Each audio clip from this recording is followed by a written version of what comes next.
c'est de dire que la région Île-de-France va mettre énormément de moyens en fait, en ce qui concerne le déploiement du numérique de notre établissement. Il y aura seulement 8 établissements dans toute l'Île-de-France qui bénéficieront en fait de cette labellisation. On vous offre déjà tout un tas de services numériques en ligne. C'est déjà vraisemblablement un certain nombre qui permet bien évidemment cette pronote pour tout ce qui est gestion de la vie scolaire, suivi de vos notes, etc. Donc c'est en fait une application que vous pouvez donc accéder directement en ligne. Une nouveauté, parce que tous les collèges ne sont pas forcément dotés de ce que l'on appelle un ENT, un environnement ou un espace numérique de travail. Donc nous avons un ENT qui est en fait en gros un cloud qui permet de dématérialiser toutes les ressources numériques et qui permet à la fois aux enseignants et aux élèves d'échanger en fait via ce moyen de communication. Le site du lycée, qui est également un site qui est très vivant, sur lequel vous allez retrouver toute l'actualité de ce qui se passe dans notre établissement. Et puis enfin, vous avez différents comptes officiels de notre lycée sur les réseaux sociaux. Donc vous en avez mis deux, le compte Twitter officiel et le compte Facebook. Et on a également un compte Instagram que je n'ai pas mis, mais on aura l'occasion en fait d'y revenir. En deux mots, le réseau informatique, 1500 utilisateurs, 400 PC, 6 serveurs, un réseau Wi-Fi Pro unifié qui va se déployer progressivement dans tout l'établissement. À l'heure actuelle, vous avez un réseau Wi-Fi Pro, un embryon ici et en salle des professeurs. Et avec notre labellisation, ce réseau Wi-Fi en fait, va être déployé dans l'intégralité en fait, des bâtiments de notre établissement. Fibre optique Pro en bénéficie déjà d'une fibre optique professionnelle dont le débit va être multiplié par 5 en fait, assez rapidement. Ce qui correspond à une infrastructure informatique qui équivaut à celle d'une PME. En quelques mots, quand vous allez devoir vous connecter sur les ordinateurs du lycée, vous allez devoir vous authentifier. C'est une obligation légale pour tous les établissements scolaires. Cette architecture en fait, s'articule en fait, autour de 3 serveurs, je ne rentre pas trop dans les détails, un serveur antivirus, un serveur de fichiers contrôleur de domaine et un pare-feu. Voilà. Ce qui fait que quand vous allez vouloir utiliser les ressources numériques de notre établissement, vous allez devoir vous authentifier via une session, l'ouverture d'une session.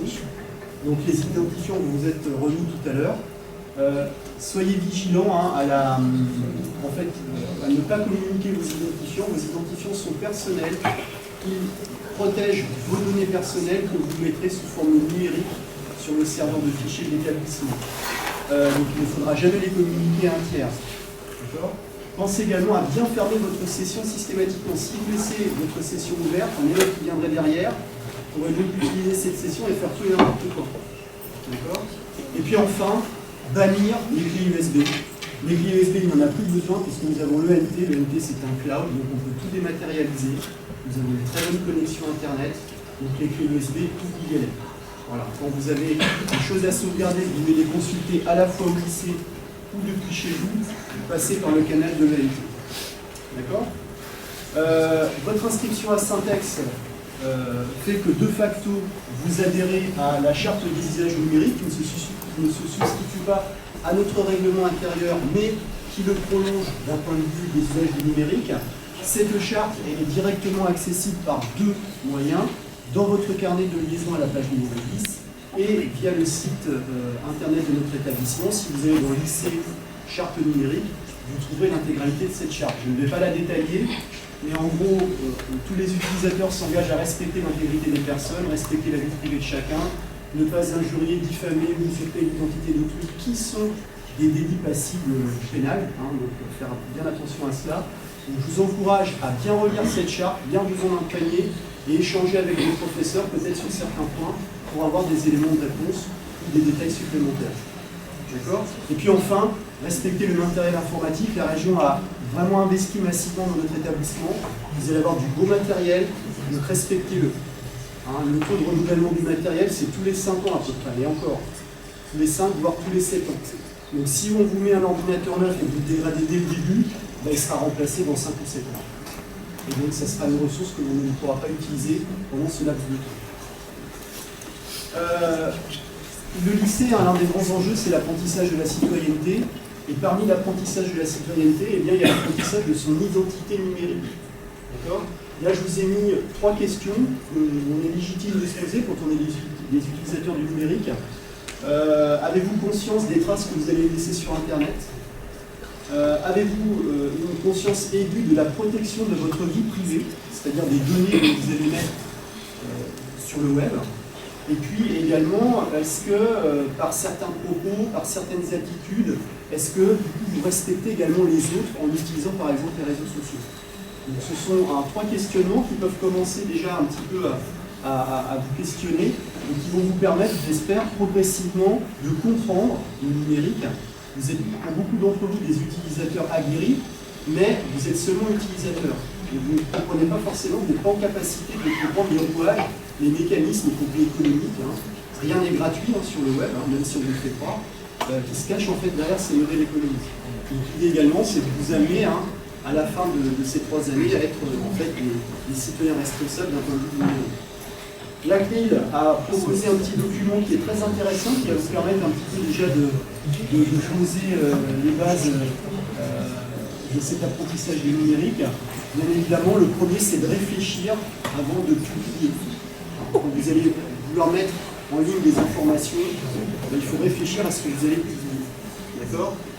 Donc, ce document, bien évidemment, je ne vais pas le détailler, il est disponible également sur le site de notre établissement.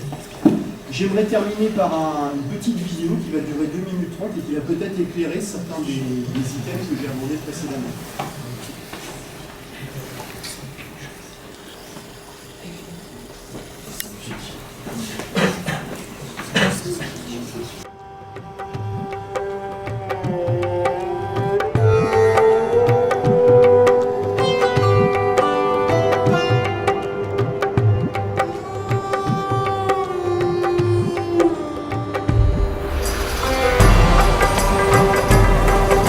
Dag Fien.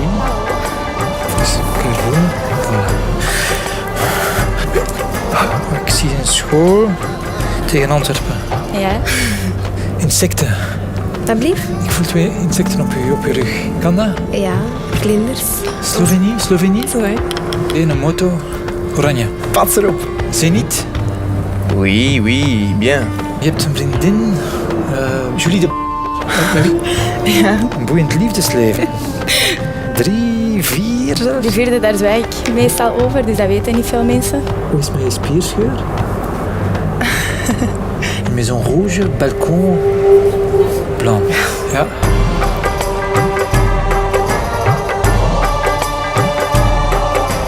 Ik zie geld, ik zie transacties. Maar kent je rekeningnummer van buiten?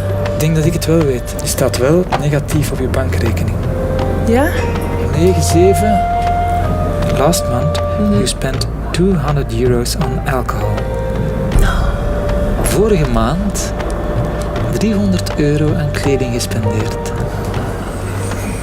8. Ja. 5. Voor een huis dat van eigenaar gaat veranderen. €795.000. Ja, eigenlijk. 41. Ja. Is dat juist? Ja, dat is juist.